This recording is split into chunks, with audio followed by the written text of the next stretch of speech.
présider la cérémonie de clôture de la 8e édition de la Foire du Bénin.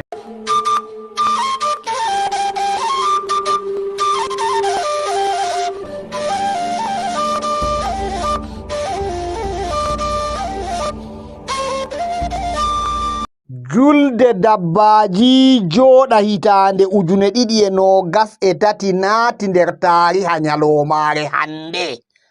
Hawritirde nde maɓɓama dow taweego jagorɗo suglanowo dabbaji e ngaunde lesdi Cameroon Dr. Taiga. O yetti hande kawtal ngal waɗi taskaram ngal wooɗi e nonnon bo o yetti ɓen ardaniɓe hawritirde nde kuuɗe ɗe huwi no haani. Duroɓe waddi dabbaji maɓɓe feere feere ɓe kollama ha yeeso ummatore, nonnon ɓe dokkama cahuji bana ɓiroɓe kosam ɓe gaddi na'i je ɓiri ɓirande woore litre 14 ɓirande woore.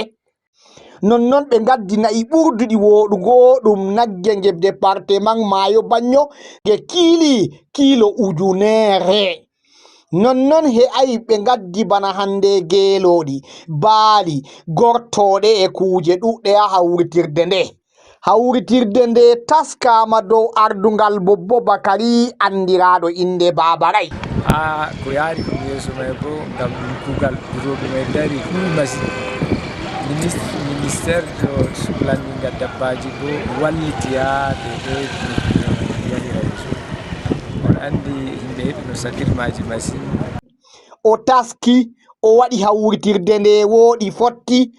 Duroɓe warɓe ha nokkuje ɗe ɓe ɗo seyi. Duroɓe ummi ha nder lesɗe feere feere nder lesɗe Afrika cakaje e lesdi Nigeria.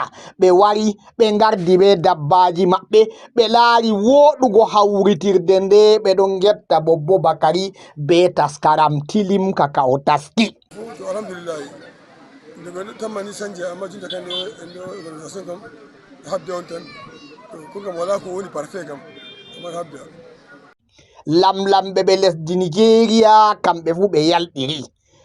Ummatoje hawri dow taweego gouverneur diwal Adamawa e kala halfitinaɓe kuuɗe gomnati ɓe fuu maɓɓe ɓe yalɗiri. Hawritirde nde timmi, ko moye hoti har mum nder seyo e welwello.